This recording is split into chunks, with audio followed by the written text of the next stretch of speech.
মাননীয় প্রধানমন্ত্রী এই দ্রব্যমূল্য নিয়ে উনি কনসার্ন ব্যক্ত করেছেন এবং ক্যাবিনেটের নির্দেশনা দিয়েছেন আমাদের বাণিজ্য প্রতিমন্ত্রী মহোদয়কে বাজার মনিটরিংটা জোরদার করার জন্য।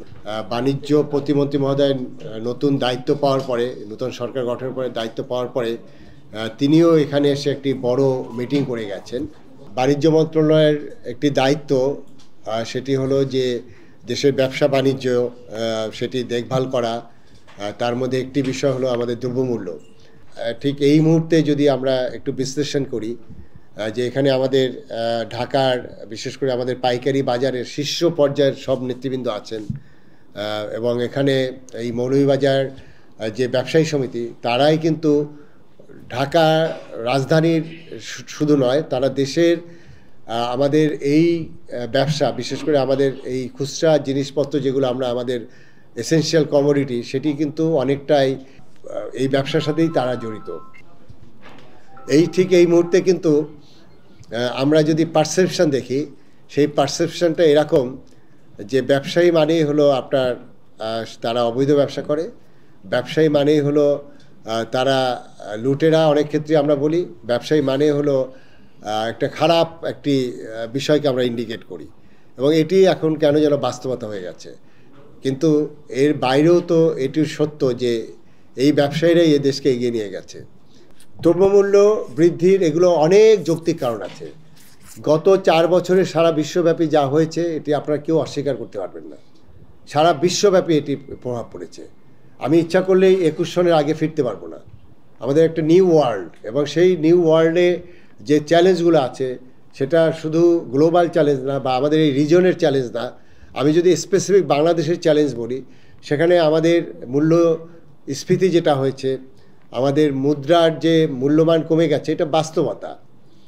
এই জায়গায় এই যৌক্তিক যে বিষয়গুলো, এই বাস্তবতা মেনে নিতে হবে। এখন যদি কেউ মনে করে যে 4 বছর আগে আমার এই দ্রব্যমূল্য এইটাই 1 কেজি এত ছিল চিনির দাম, 1 লিটার তেলের দাম এই ছিল, বা আমাদের চালের দাম এই ছিল, বা আমাদের দেশে উৎপাদিত হয় আলুর দাম এই ছিল, বা পেঁয়াজের দাম এই ছিল, এখনও সেটা কেন এত বেশি?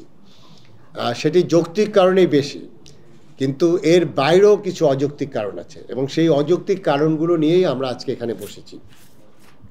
অযৌক্তিক কারণের মধ্যে কি হচ্ছে, আমরা একটা স্ট্যাটিস্টিক নিয়ে আসছি। সেটি দেখা গেল কোনো উৎসব উপলক্ষে আমাদের দেশে আমাদের মুসলমান ধর্মের 2টি বড় উৎসব হয়, একটি ঈদুল ফিতর এবং ঈদুল আজহা। রোজা, এই সব সময় দেখা গেল যে রোজাকে সামনে রেখে অনেকগুলো এসেনশিয়াল কমোডিটি যেহেতু আমাদের কনজামশন বেড়ে যায়, এই বাজার অস্থির হয়ে যায়। আবার একইভাবে আমাদের এই কোরবানির আগে আমাদের কিছু পণ্য আছে যেটা কোরবানির জন্য আমাদের যেগুলো প্রয়োজন হয়, অর্থাৎ যেগুলো ডিমান্ড বাড়ে, সেই বাজারটা অস্থির হয়ে যায়। একটি আইটেম ধরি, আমাদের গরম মশলার কথা বলি। আমাদের টিসিবি যে প্রতিদিন যে বাজার মূল্য আপনার ফোরকাস্ট করে, আমাদের 13টা ঢাকার বাজারকে অ্যানালাইসিস করে তারা প্রতিদিন আপলোড করে। আমরা দেখলাম গত 1 মাসে এই গরম মশলার প্রতিটা প্রোডাক্টের দাম 7% বেড়েছে এই 1 মাসে। এর অর্থ মানে কি? এর অর্থ হলো যে এই কোরবানিকে উপলক্ষ করে এটি একটি অ্যাবনর্মাল আচরণ করছে। আমাদের কাজটা ওখানেই, অর্থাৎ এই যে অ্যাবনর্মাল আচরণ করছে বা এই পণ্যগুলো যেহেতু আমাদের কোরবানিতে এই পণ্যগুলোর প্রয়োজন বেশি হবে, সেই ক্ষেত্রে এটি কি যৌক্তিক কারণে বাড়ছে? এটা কি ইন্টারন্যাশনাল প্রাইজের কারণে, ডলারের কারণে? আর এই পণ্যটা আমাদের যেহেতু অনেক দূর দেশ থেকে আসে, সেই ল্যাটিন আমেরিকা থেকে আসে, এবং সেই পণ্যটা কবে দেশে এসেছে, আমাদের কোরবানির পণ্যটা এটা কি সাফিসিয়েন্ট এসেছে কিনা, এইগুলো বিষয়টাই আমরা জানতে এখানে এসেছি। এখানে যদি হয় যে এই যে অন্য কোনো পণ্য কিন্তু আপনার 7% দাম বাড়েনি ঠিক এই 1 মাসে, তাহলে কেন হঠাৎ করে এই মশলার উপরে আপনার এই মূল্য বৃদ্ধির প্রবণতা বেশি? ওই জায়গায় কি কোনো ম্যানিপুলেট হচ্ছে? ওই জায়গায় কি কোনো কারসাজি হচ্ছে? এবং সেই কারসাজি যদি হয়ে থাকে তাহলে এই মৌলভীবাজার ব্যবসায়ী সমিতির ভূমিকাটা কোথায়? মাননীয় বাণিজ্য প্রতিমন্ত্রী মহোদয় এখানে এসেছিলেন, আপনারা সবাই উপস্থিত ছিলেন। আপনারা দাবি করেছেন যে ভোক্তা অধিকার সংরক্ষণ অধিদপ্তর তারা যে অভিযান করে সেই অভিযানে নাকি বাজার অস্থির হয়ে যায়। আমরা এরপরে কিন্তু এখানে আমরা মৌলভীবাজারের আসিনি, আমরা আপনাদের বাণিজ্য প্রতিমন্ত্রী আপনাদেরকে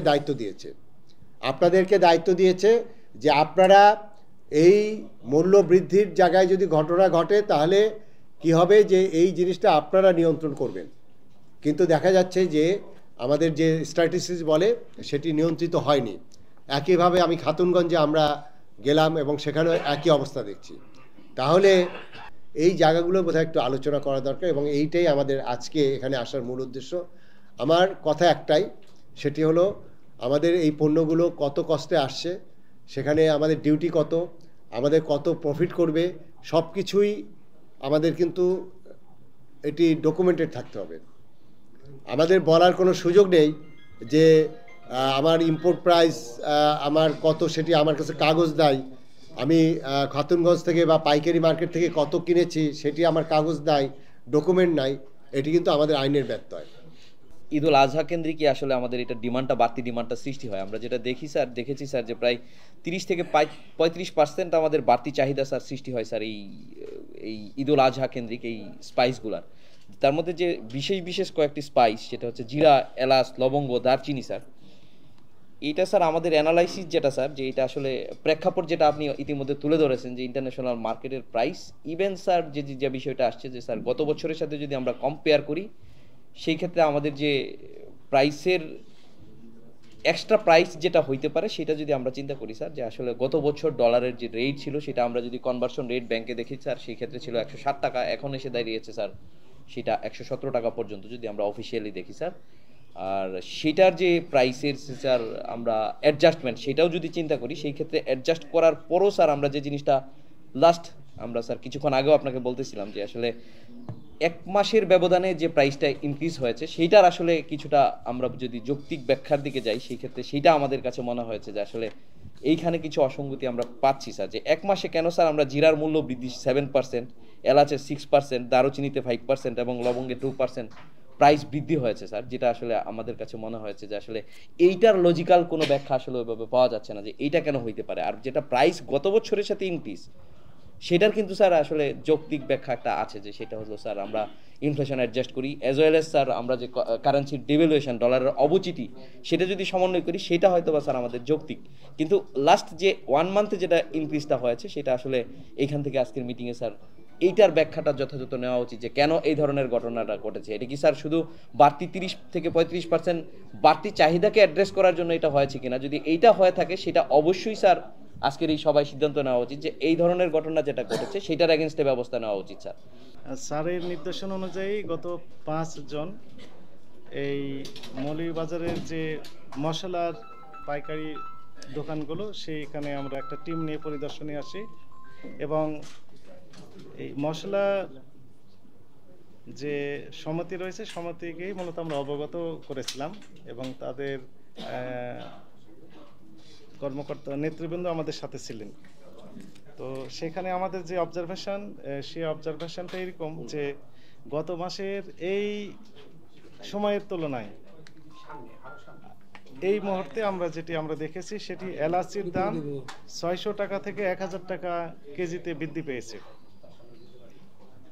আবার জিরার দাম গত মাসে এই মুহূর্তে যে দাম ছিল তার চেয়ে বর্তমানে 120 টাকা থেকে 170 টাকা বৃদ্ধি আমরা দেখেছি। একই সাথে গোলমরিচের দাম কেজি প্রতি 500 টাকা পর্যন্ত বৃদ্ধি পেয়েছে গত মাসের তুলনায়।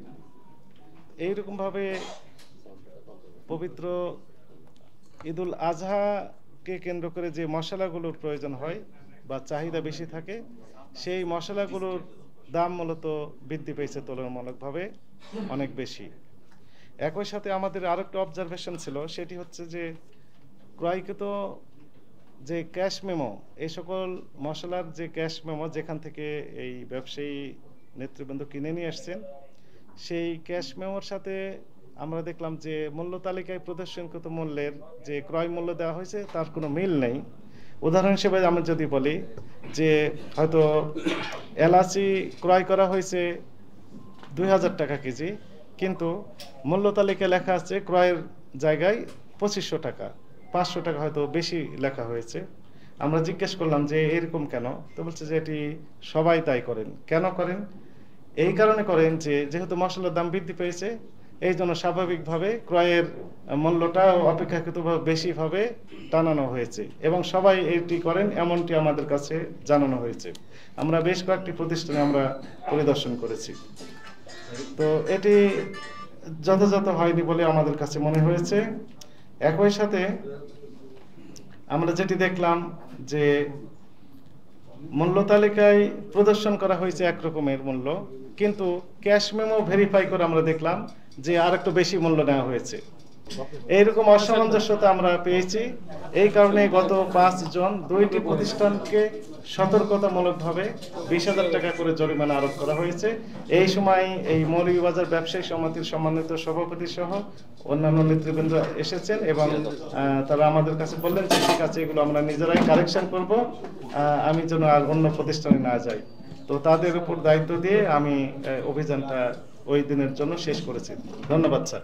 আমরা লক্ষ লক্ষ যারা ব্যবসায়ী আজকে এই কালোবাজারে ভারতীয় চীন অবৈধ চীনে এসে আমাদের এই প্রতিষ্ঠানগুলিকে ধ্বংস করছে। আমাদের লক্ষ লক্ষ ব্যবসায়ী আজকে 5 মাস যাবত আমরা বসে আছি, কেউ কোনো ব্যবসা করতে পারছে না। এইভাবে আপনার একের উপর চাপ দেখেন, বাজার তার আপন গতিতে চলবে। আপনার ট্যারিফ কমিশন, বাণিজ্য মন্ত্রণালয় আমাদের ভোজ্য তেলের যে দর নির্ধারণ করে দিয়েছিলেন সোয়াবিন পাম তেলের, তার থেকে আপনার অনেক কমে মূল্য বিক্রি হচ্ছে। সুপার পাম তেল 135 টাকা, আপনার রেট বেঁধে দিচ্ছিলেন 35 টাকা, সেটাও আপনার থাকে নেই। যেহেতু ইন্টারন্যাশনাল মার্কেট ডাউন, মাল পর্যাপ্ত পরিমাণ আছে, সেই কারণে আপনাদের সরকারি রেট থেকে কম দামে বিক্রি হচ্ছে। সোয়াবিন তেলও অনুরূপভাবে আপনার 142 টাকা আমরা পাইকারি দরে বিক্রি করছি, কিন্তু আপনারা বিক্রি করার নির্দেশনা আছে আমাদের 147 টাকা। ব্যবসা তার আপন গতিতে চলবে। এখন যে সমস্ত আপনারা তাল্লিকভাবে প্রমাণের চাচ্ছেন, আপনারা সরকারি ঊর্ধ্বতন কর্মকর্তা, আপনাদের চিন্তাধারা আইনের প্রতিই থাকবে, কিন্তু টোটালি আপনার আইনে আমাদের স্বাধীনতার পর থেকে এই পর্যন্ত ব্যবসার অনেক কিছু সংস্কার করা হয়নি।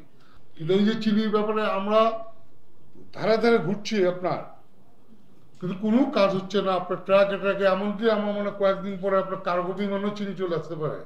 অনুরূপভাবে আমাদের এই যে আইটেমগুলির কথা বললেন, পশারি আইটেম, এত উচ্চ ট্যাক্স করাতে আপনার রাত দিন 24 ঘন্টা বিভিন্ন বর্ডার দিয়ে বিভিন্ন মাল চলে আসছে, আমদানিকারকরা ধ্বংস হয়ে যাচ্ছে। আমি স্যার একটাই কথা বলবো, আমরা সকাল 9টা থেকে রাত 9টা পর্যন্ত অত্যন্ত পরিশ্রম করে 2টা টাকা রুজি করার চেষ্টা করি, হালাল রুজি করার চেষ্টা করি, কিন্তু সরকারের কিছু বাধ্যবাধকতার কারণে, কিছু অস্বচ্ছতার কারণে আমাদের বাধ্য হয়ে আপনার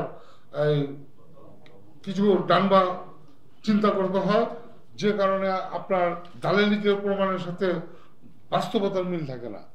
আমি উপস্থিত সকলকে ধন্যবাদ জানাচ্ছি এবং আসন্ন ঈদুল আজহা সকল ব্যবসায়ী যাতে শান্তিপূর্ণ ব্যবসা করতে পারে এবং ভোক্তারা যাতে ইন্টারন্যাশনাল মার্কেট অনুযায়ী ন্যায্য মূল্যে সমস্ত মাল সরবরাহ পায়, এ ব্যাপারে আপনার সহযোগিতা কামনা করছি। অন্যায়ভাবে অযথাভাবে কোনো ব্যবসায়ী যাতে হয়রানি না হয় স্যার, সেদিকে সুদৃষ্টি দিবেন। সকলে সুস্বাস্থ্য কামনা করে সকলকে ধন্যবাদ জানিয়ে আমার বক্তব্য শেষ করছি। 125 টাকা চিনি সরকারি রেট, সেটার মূল্য ব্ল্যাক মার্কেটিং হয়ে কালোবাজারি হয়ে এই চিনির মূল্য হয়েছে আজকে 121 টাকা 50 পয়সা পাইকারি কেজি। কেন? তাইলে কি আমরা এই দেশের নাগরিক না? আমরা এই দেশে ট্যাক্স দেই না? আমরা ট্যাক্স দেই, যারা ট্যাক্স দেয় না, যারা চোরা কারবারি করে, তারা কেন আজকে সমাজে প্রতিষ্ঠিত? আমি অন্তর্পক্ষে শফিকুজ্জামান সাহেবের কাছে অনুরোধ করব, আপনি ভারতীয় চিনির ব্যাপারে ভোক্তা যেহেতু এই ব্যাপারে কোনো পাই নেই, এবং যেখানে চিনি আছে, আমাদের মৌলভীবাজারে চিনি আসতেছে, মৌলভীবাজারে যদি চিনি আসে সারা বাংলাদেশে কানাতে আজ ভারতীয় চিনির চোরাচালান চিনির স্বর্গরাজ্যে পরিণত হয়েছে। তাই আমি আশা করব আপনাদের পাশে আমরা থাকবো, যুক্তিযুক্ত ভাবে আমরা ব্যবসা করতে চাই, করব, এই প্রতিশ্রুতি আমরা দিতে পারি আপনাকে। কিন্তু আপনিও প্রতিশ্রুতি দিবেন যে এই অবৈধ চিনি, চোরাচালানি চিনি, এই অবৈধ যেগুলি আমদানি পত্র আছে, যেগুলি ব্ল্যাকে আসতেছে, চোরাই পথে আসতেছে, সমস্ত কিছু এগুলি বন্ধ করতে হবে। উনি 2 দিন আগে আমাদের মার্কেটে রেট ক্লিয়ার যা করলো, একটা হলো মরিচ, কালো মরিচ আর একটা সাদা মরিচ। আমরা যেটা বিক্রি করি একটা হলো কালো মরিচ, এটার প্রাইস কম, আর একটা হলো সাদা মরিচ, ওইটাও মরিচ কিন্তু এটার প্রাইস বেশি। এই জিনিসটা মনে হয় উনি ফলো করতে পারে নাই। আরেকটা বিষয় এলাচি, এলাচির বিভিন্ন গ্রেড থাকে, 5 mm, 6, 7, ছোট বড়, কালার কম, এগুলার রেট গুলা বেশি হয়। আর একটা বর্তমান যে বাজারে, ঈদের বাজারে জিরার বাজার এখন অনেক কম, উনি বলছেন জিরার বাজার বেশি, কিন্তু আমি চাই আবার অডিট করা হোক জিরার বাজার আজকে কত। আজকে জিরার বাজার 38 টাকা, 638 থেকে 40, এক মাস আগে ছিল 1012 টাকার মতো। আর একটা বিষয় হলো লবঙ্গ, লবঙ্গ ছিল 1600-1700 টাকা কেজি, আজকে বাজার হলো 1350 টাকা কেজি, 20 টাকা, 25 টাকা, 50 টাকা। আমার কথা এতটুকুই, উনি যে বললো বাজার বেশি, একমাত্র বাজার বেশি এলাচির কিছু, কিন্তু এটা আমরা খুচরা ব্যবসায়ী বলতে পারবো না, ইম্পোর্টাররা বা আপনারা বলতে পারবেন কিভাবে বাড়লো। বাকিগুলো আবার নতুন করে ইনকোয়ারি করার জন্য আমি আবেদন করছি। এতটুকুই, ধন্যবাদ সবাইকে। ধন্যবাদ। আমাদের যে অভিযোগ করলেও যে আমাদের বর্ডারের কথা, পার্শ্ববর্তী দেশ থেকে এখানে ডিউটি ফাঁকি দিয়ে চিনি আসে, এবং এটা নিয়ে আপনাদের অনেকগুলো মিডিয়াতে খুব এক্সক্লুসিভ নিউজও হয়েছে। এবং আমার কাছে যে ভিডিও আছে সেই ভিডিও দেখলে তো আসলে এটি মনে হচ্ছে যে মানে বাংলাদেশের বর্ডার থেকে যেভাবে ঢুকছে, এটি তো আমাদের একটা হলো 40 টাকা 42 টাকা ডিউটি ফাঁকি দিচ্ছে। আরেকটি জিনিস হচ্ছে যে নিম্নমানের চিনি ঢুকে যাচ্ছে, তখন আমাদের দেশে অলরেডি যে বড় বড় রিফাইনারি তারা কিন্তু তাদের যে এলসি খোলা বা তাদের সরবরাহ ব্যবস্থাটাও কিন্তু অনেকটা স্লো করে দিয়েছে।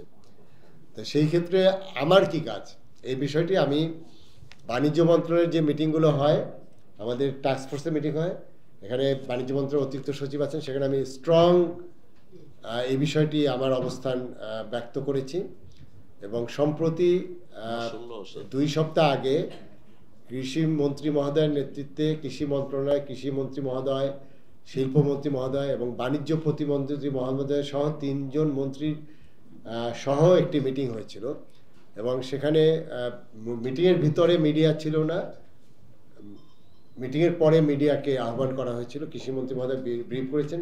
কিন্তু মিটিংয়ের ভিতরে কি হয়েছে সেটি আমাদের এখানে যারা আছেন আমাদের বাণিজ্য মন্ত্রণালয় থেকে তারা উপস্থিত ছিলেন, মাহমুদ উপস্থিত ছিলেন, এবং সেখানে আমি কিন্তু এই বিষয়টা স্পষ্ট বলেছি যে এটি অ্যাড্রেস করা দরকার।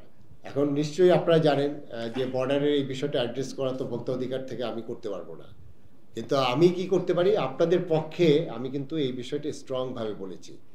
এখন নিশ্চয়ই আপনাদেরও ওই রকম ফোরাম আছে, আপনারা সেখানেও এই বিষয়টা তুলে ধরেন।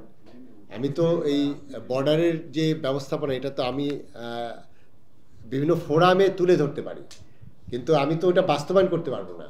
তাহলে সেই ক্ষেত্রে যেটা আছে, আপনাদেরও তো বিভিন্ন জায়গায় বলার জায়গা আছে, আমার মনে হয় সেই জিনিসটা ওখানে অ্যাড্রেস করতে পারবেন। আচ্ছা, দ্বিতীয় যিনি বলেছেন আপনার কালো মরিচ, সাদা মরিচ, এলাচি, জিরা, এগুলো অনেক কিছু আছে, আমরা হয়তো আপনাদের মতো এক্সপার্ট না, কিন্তু আমরা ওই জায়গায় এক্সপার্ট যে কোনো জায়গায় কারচুপি করা হচ্ছে কিনা, এখানে কিন্তু মানে এইটুকু জ্ঞান আমাদের আছে। আমি জাস্ট এখানে একটা নিউজ বের করেছি আমাদের ডেইলি যুগান্তরে, জাস্ট গতকালকে, বিশেষ করে প্রতিটা নিউজ, ইলেকট্রনিক এবং প্রিন্ট মিডিয়া, তারা প্রতি শুক্রবারে কিন্তু তারা দ্রব্যমূল্য নিয়ে একটা এক্সক্লুসিভ নিউজ করে। এবং এই নিউজে আপনার স্পষ্ট একদম জিরার কথা বলা হয়েছে যে প্রতি কেজি জিরার দাম, মানে চারটাই খাতুনগঞ্জে প্রতি কেজি জিরার দাম 40 থেকে 60 টাকা বেড়ে 680 টাকা হয়েছে। আমার অফিসাররা কি করলো তা না, নিশ্চয়ই আমাদের এখানে যে সাংবাদিক ভাইরা আছেন তারা অনেক দায়িত্বশীলতার পরিচয় দেন, এবং তাদের রিপোর্ট, এবং আমার কাছেও বিভিন্ন জায়গা থেকে আমি খবর নেই, সেখানে রিপোর্ট কিন্তু এই পণ্যগুলোর দাম বেড়েছে, এবং সেটার প্রতিফলন কিন্তু আমাদের প্রতিদিন আমাদের টিসিবি যে প্রায় 25 থেকে 30টা পণ্যের প্রতিদিনের মূল্য যে আপলোড করা হয়, এবং সেটা নিয়ে কিন্তু প্রত্যেকটা মিডিয়া বা যারা এটা নিয়ে গবেষণা করে সেখানে কিন্তু তারা ওটাকে স্ট্যান্ডার্ড ধরে। টিসিবির যে মূল্য তালিকা, এটা কিন্তু স্ট্যান্ডার্ড ধরেই গবেষণা করে, এবং সেখানে আমরা দেখলাম যে গত 1 মাসে আপনার এই স্পেসিফিক এই গরম মশলার যে আইটেমগুলো, এগুলো প্রত্যেকটাই কিন্তু আপনার আপট্রেন্ড, অর্থাৎ এগুলোর মূল্য কিন্তু ক্রমান্বয়ে বেড়েছে, এবং সেই প্রবণতা এখনও আছে। আমার ওই জন্যই এখানে আসা যে এই বাড়াটা যেন স্ট্যাটিক হয় এবং এটা যেন আবার একটু কমের দিকে আসে। কারণ হলো যে এই কোরবানিকে উপলক্ষ করে যেন কোনো ব্যবসায়ী যাদের বিরুদ্ধে আপনারাও আছেন অবস্থান, অর্থাৎ সেই অবৈধ যারা এই কাজগুলো করে, সেখানে আপনারাও আমাদের সাথে এখানে স্ট্রং ভূমিকা রাখবেন, সেইটার জন্যই মূলত আমরা এখানে আসা।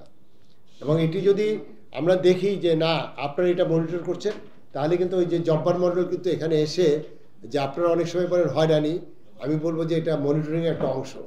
এবং সেখানে কাগজ যদি দেখাতে না পারে, সেই ডকুমেন্ট না দেখাতে পারলে আমি কোন বেসিসে আমরা করব।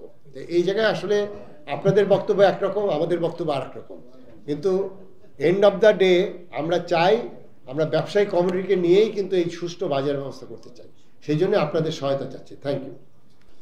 আমরা শুধু এখান থেকে যে সরকারি যে পলিসিগুলি আছে, আমাদের ব্যবসায়ীদের যে সমস্যাগুলি হয় সময় সময়, সেই সমস্যাগুলি নিয়ে আমরা কথাবার্তা বলি, সরকারি পলিসি নিয়ে কথাবার্তা বলি। কে কি পরিমাণ আমদানি করলো, কে পরিমাণ বিক্রি করলো, কার কত রেটে কেনা, এগুলি সম্বন্ধে আমাদের কোনো জানা নাই এবং জানা থাকার সম্ভব না। দ্বিতীয় নম্বরে হলো আপনার মূল্য তালিকার ব্যাপারে। এখানে যে জিনিসটা বারবার এখানে আসছে, মূল্য তালিকাটা আসলে কোন কোন জায়গায় প্রযোজ্য, এটা আমি কিন্তু আসলে ক্লিয়ার না। যদি আমার এটা অজ্ঞতা হতে পারে। আমি দুনিয়ার অনেক দেশে ব্যবসায়ী ট্যুর করেছি, অকশন মার্কেটগুলিতে আমি অকশন করি, ওখানে ইন্ডিয়াতে গিয়ে, কিন্তু আমি ওখানে এলাচির মার্কেটেও গেছি, ওখান থেকে অকশন করেছি, আমি নিজে বসে ওখানে অকশনে বিট করছি আমাদের যে সাপ্লায়ার আছে তাদের সাথে। ওখানে তো কোনো মূল্য তালিকা থাকার সম্ভব না। এবং জিরার মার্কেট যে আছে, জিরার মার্কেট হলো উনজাতে, জিরা এবং আপনার সব, তারপরে মেথি, ইসুবগুল, ভুসি, এই জাতীয় যে পণ্যগুলি আসে, সেগুলি যে গুজরাটের যে উনজা আছে, সেখানে হলো আপনি ইন্ডিয়ার সবচেয়ে বড় হোলসেল মার্কেট, অকশন মার্কেট। আমি ওখানেও দেখেছি ফিজিক্যালি, ওখানে কিন্তু এইভাবেই অকশন হয়। ওখানে বিভিন্ন রকমের বোর্ড লাগায় থাকে, আপনার এক একজনের এক এক টাল লাগায়, ওই টালের উপরে ওখানে অকশন হয়। ওখানে প্রতিদিন আপনার আপ ডাউন করে, প্রতি ঘন্টায় ঘন্টায় দাম বাড়ে এবং কমে। আমরা কিন্তু জাস্ট ওদেরকেই ফলো করি যে আজকে ভারতের অকশন মার্কেটটা কত, এবং ওখান থেকে কিন্তু আমাদের সাথে সাথে যদি আপনার 10 টাকা কেজিতে কমে, সাথে সাথে আমাদেরকে হোয়াটসঅ্যাপে মেসেজ চলে আসে। এবং ওই যে আপনার কোচিনে যদি আপনার মনে করেন বাড়ে বা কমে, সাথে সাথে আমাদের এখানে অকশনে ওই রিপোর্টটা চলে আসে। আমরা কিন্তু সেটা মেনটেন করে আপনার হোলসেল ব্যবসায় আমরা ব্যবসা বাণিজ্য করি।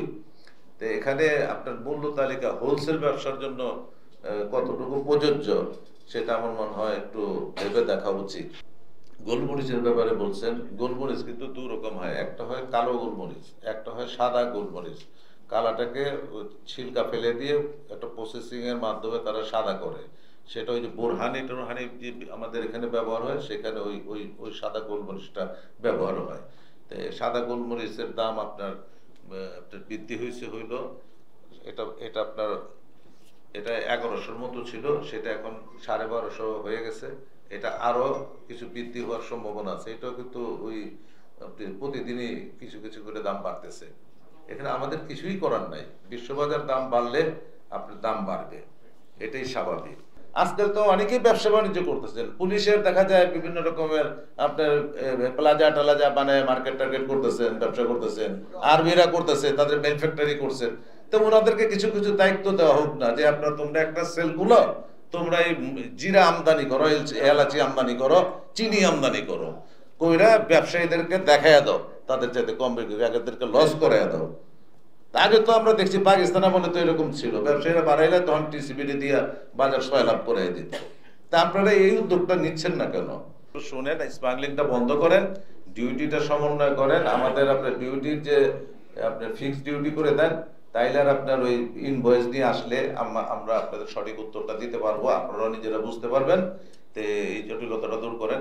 আর আপনারা যদি ইন্টারনালি দেখতে চান, আমাদের যে আপনার আছে, আমাদের যে সেলস কন্ট্রাক্ট হয়, একটা যে কোনো পণ্য আমরা বাইং করি, তখন আমাদের সেলস কন্ট্রাক্ট উভয় পক্ষে সাইন এগ্রিমেন্ট হয়, সেটা আমরা আপনাদেরকে ইন্টারনালি দেখাতে পারবো। ব্যবসায়ী এই দিক থেকে রেসপন্স করেছেন, আমরা কিন্তু আপনাদের অবদান কখনো অস্বীকার করিনি। আমি আমার প্রারম্ভিক বক্তব্য শুধু এখানে না, আমি সবসময় বলি যে আমাদের জিডিপির কন্ট্রিবিউশন কিন্তু আপনাদের হাতে, এবং আমাদের দেশ আজকে যে পর্যায়ে গেছে সেখানে ব্যবসায়ীদের এই অবদান কখনো কেউ অস্বীকার করেনি। কিন্তু যে কতিপয় ব্যবসায়ী যারা এই কাজগুলো করছে, এনায়েত ভাই তো অনেক কথা বললেন, কথা যার অবস্থান থেকে বলবে, এটা তো কোনো সমস্যা নেই। কিন্তু সমস্যাটা ওইখানেই, যখন হিমাগারে কোটি কোটি ডিম মজুত করা হয়, এবং সেটি কিন্তু ব্যবসায়ীরা করেছে। যখন এই বছরের আগের বছর আপনার তেল মার্কেট শূন্য হয়ে গেল, কিন্তু ওই ব্যবসায়ী যে সমিতি আছে তাদের নেতৃবৃন্দের গোডাউন থেকে আমরা মাটির নিচ থেকে আমরা তেল উদ্ধার করি, এবং তারা তখন এই ম্যানিপুলেট করে। আমি স্পষ্টভাবে বলেছি যে আমরা কিন্তু বাণিজ্য মন্ত্রী মহোদয় এখানে একটা আপনাদের দাবির প্রেক্ষিতে উনি কিন্তু একটা নির্দেশনা দিয়েছেন, আমরা কিন্তু এখানে আসি নাই। কিন্তু কখন আসছি আমরা, যখন অনেক ক্ষেত্রেই কিছু জায়গায় দেখা যাচ্ছে আমাদের এই অ্যাবনর্মাল আচরণ করছে, তখন কিন্তু আমাদের আসতে হয়। আপনি অনেক কথাই বলেছেন, সেগুলো বাংলাদেশে অনেক সমস্যা আছে, নিঃসন্দেহে সমস্যা আছে, আবার অনেকগুলো কিন্তু আমরা অ্যালাইনমেন্টও করতে পেরেছি, অনেকগুলো কিন্তু আমরা শৃঙ্খলায় আনতে পেরেছি। টিসিবি যে অপারেশন করছে, টিসিবি মাঝখানে দীর্ঘদিন কোনো কার্যকর ছিল না। আমাদের স্বাধীনতার পরে আপনারা জানেন যে এখানে কসকোর দোকান ছিল, টিসিবি প্যারালাল ইম্পোর্ট করতো, সেই টিসিবিকে তো পঙ্গু করে দেওয়া হয়েছিল। এই টিসিবি এখন অনেক অ্যাক্টিভ হয়েছে। আপনারা যেটা দাবি করেছেন যে আমরা সরকারিভাবে আমদানি করে আমরা দেখাতে পারি কিনা, একটু ওয়েট করেন, আমরাও দেখি প্যারালাল করতে পারি কিনা, আমরা চেষ্টা করে যাচ্ছি। টিসিবিকে বাণিজ্য প্রতিমন্ত্রী মহোদয় স্ট্রেনথেন করছে, আমরা যদি এটা স্ট্রেনথেন করতে পারি তখন বোঝা যাবে যে ব্যবসায়ীরা স্মার্টলি আমদানি করে নাকি সরকার স্মার্টলি আমদানি করে, সেটা একটু সময় লাগবে নিশ্চয়ই। কিন্তু এইটাও ঠিক যে আপনি যেটা বলেছেন মূল্য তালিকা, আপনি অকশন মার্কেটের কথা বলেছেন, অকশন মার্কেটের মূল্য তালিকার কথা তো আমি বলি নাই। আমি বলেছি যে আমাদের পাইকারি এবং খুচরা পর্যায়ে যেখানে মূল্য তালিকা, সেখানে তো কোনো রকম ডকুমেন্ট নাই। খুচরা আলারা বলে হলো পাইকারি আলাদের কথা, পাইকারি আলারা বলে হলো আপনার এই কি বলে আড়তদার অথবা আপনাদের ইম্পোর্টারের কথা। এবং আমরা যখন আমাদের ওখানে মিটিং করি, ইম্পোর্টার দোষ দেয় হলো পাইকারিকে, পাইকারি দোষ দেয় খুচরাকে, আর হলো সবচেয়ে জাতাকলে হলো আপনি যখন ভোক্তা, আপনি যখন কিনতে যান, আমি যখন ভোক্তা, তখন সবচেয়ে জাতাকলে ওখানে। এই জায়গাটাই তো আমরা স্ট্রিমলাইন করার জন্য চেষ্টা করছি। আমি আমার বক্তব্য এখানেই শেষ করছি। জয় বাংলা, জয় বঙ্গবন্ধু, বাংলাদেশ চিরজীবী হোক। আমাদের কতগুলা নিত্য প্রয়োজনীয় দ্রব্য যেগুলি এলসি খোলার ক্ষেত্রে এবং আরো অন্যান্য ক্ষেত্রে যেন বাংলাদেশ ব্যাংক বিশেষ বিবেচনা করার জন্য বাণিজ্যিক ব্যাংকগুলিকে বলে। তারপর বাংলাদেশ ব্যাংক আমাদেরকে পণ্যের তালিকাতে আমরা এরকম 10টি পণ্যের তালিকা পাঠিয়েছি, যাতে এইসব নিত্য প্রয়োজনীয় পণ্যের ক্ষেত্রে সকল বাণিজ্যিক ব্যাংক আরো সহনশীল হয়। এলসির বিষয়ে আপনাদেরকে প্রতিনিয়ত বাণিজ্য মন্ত্রণালয় থেকে আমরা বিভিন্ন ব্যাংকের সাথে যোগাযোগ করি। আপনাদের আমরা মিলে সহযোগী, এখানে কেউ কারো প্রতিপক্ষ নয়। দেশের ব্যবসা বাণিজ্যের উন্নতি হবে। আপনারা আজকে অভ্যন্তরীণ ব্যবসা করছেন, বাংলাদেশের আম ইউরোপের বাজারে যাচ্ছে না, বাংলাদেশের বহু পণ্য যাচ্ছে। আমাদের মাননীয় বাণিজ্য প্রতিমন্ত্রী মহোদয় বাংলাদেশি পণ্যকে বিদেশের বাজারে নেওয়ার জন্য খুবই আগ্রহী। তা কারা করবেন? আপনাদেরই মতো কেউ করবে। আপনি জিরা ব্যবসা করছেন, আরেকজন আদার ব্যবসা করছেন, কেউ লিচুর ব্যবসা করছেন, শাকসবজির ব্যবসা করছেন, আপনারাই তো করবেন। আমরা 3 বছর পর পর বাণিজ্য মন্ত্রণালয় থেকে সচরাচর ইম্পোর্ট পলিসি অর্ডার করি, যে কি কোন কোন জিনিসগুলো সহজে আনতে পারবেন। যেমন চিনি একটা অবাধ আমদানিযোগ্য পণ্য, কোন জিনিসগুলো আনতে সরকারের অনেক দপ্তরের আমাদের অনুমতি লাগবে, কোন জিনিসগুলো নিষিদ্ধ, কোন জিনিসগুলো অনেক শর্ত সাপেক্ষে আনা যায়। সেখানে যতগুলি আমরা সভা করি, প্রত্যেকটাতে বাণিজ্য সংগঠনকে দেখা হয়, এফডিসিসিআই কে দেখা হয়, এবং আমরা যখন ওই সবার পরও তাদের মতামত চাই যে আপনারা লিখিতভাবে দেন। আমাদের নিত্য প্রয়োজনীয় দ্রব্যের নতুন আইন করব, এটা গত 1-2 সপ্তাহ আগেও আমাদের ওয়েবসাইটে দেওয়া আছে। আমরা কিন্তু একা একা মন্ত্রণালয় বা সরকারের বিভিন্ন দপ্তর কাজ করে না। ইনশাআল্লাহ এই সমিতি এগিয়ে যাবে, মৌলবাদের ব্যবসা সম্প্রসারিত হবে, বাংলাদেশ একটি উন্নত দেশ হবে। আমাকে এতক্ষণ কথা বলার সুযোগ দেওয়ার জন্য আপনাদেরকে ধন্যবাদ। আজকে আমাদের কিছু কিছু ব্যবসায়ী, তেল চিনির ব্যবসায়ী, আজকে যে জিরার দাম বাড়ছে, এলাচির দাম বাড়ছে, এটা নিয়ে একটা খুব আলোড়ন সৃষ্টি হয়েছে বাংলাদেশে। কিন্তু আমাদের ভোজ্য তেল, চিনি, অন্যান্য ব্যবসায়ীরা তাদের পুঁজি খোয়া এখন তারা রাস্তার ফকির হওয়ার সময় চলে আসছে। আপনারা জানেন না, আমাদের এই এখন আমাদের ব্যবসায়ীদের মধ্যে কত ব্যবসায়ী নিঃস্ব হয়ে গেছে, তাদের ক্যাপিটাল নাই, পুঁজি নাই, কিন্তু তাদের ব্যাপারে কারোর কোনো একটা ভালো একটা দিক নির্দেশনা আমরা পাই নাই। একটু কিছু মার্কেট একটু উঁচা হলেই আমাদের ব্যবসায়ীদের প্রতি আসে। শফিকুজ্জামান সাহেবকে আমি ধন্যবাদ জানাবো। এই যে আমাদের মৌলভীবাজারে উনি কিছুক্ষণ আগে বললেন, মৌলভীবাজারে একটা ঘটনা ঘটছিল, মানে ব্যবসায়ীদের কসমেটিকের ব্যবসায়ী নিয়ে। আমরা যখন আমাদেরকে যখন ডাকা হইলো ভোক্তা অধিদপ্তরে, আমরা গেলাম। শফিকুজ্জামান সাহেব খুব সুন্দর করে হ্যান্ডেলিং করে আমাদের এটা মিটমাট করে দিচ্ছে। একটা ভুল বুঝাবুঝি হয়ে গেছিল ব্যবসায়ীদের সাথে আর আইন সংস্থার সাথে। তো যাই হোক, এই ধরনের আর ঘটনা ঘটবে না। আমরা আশা করি ব্যবসায়ীরা সৎ ব্যবসা করবেন। আপনাদের কিছু হইলে আমরা আছি আপনাদের সাথে। আমরা ভোক্তা অধিদপ্তরকেও আমরা বলবো, আপনাদেরও যদি কোনো লিগ্যালিটি দরকার, কোনো জানা দরকার থাকে, আমাদের সমিতির মাধ্যমে আসবেন। আমরা আপনাদেরকে সর্বসময় সহযোগিতা করে আসছি এবং করব। আর এতদিন যে শান্তি শৃঙ্খলাভাবে এই মৌলভীবাজারে রাখার জন্য কোনো অভিযান, র্যাব, পুলিশ অনেক কিছুর থেকে আপনারা করছেন, ব্যবসায়ীদেরকে সুযোগ সুবিধা দিচ্ছেন ব্যবসা করার জন্য। তবে আমি এটুকু বলতে পারি, যারা অবৈধ তারা অবৈধ, তাদের সাথে আমাদের সাথে কোনো আপোষ নাই, আপনাদের সাথেও নাই, আমাদের সাথে আপোষ নাই। আপনাদের কার্যক্রম থেকে আপনারা যদি অসৎ ব্যবসায়ীকে ধরতে পারেন, ধরবেন, আমরা সাপোর্ট করব।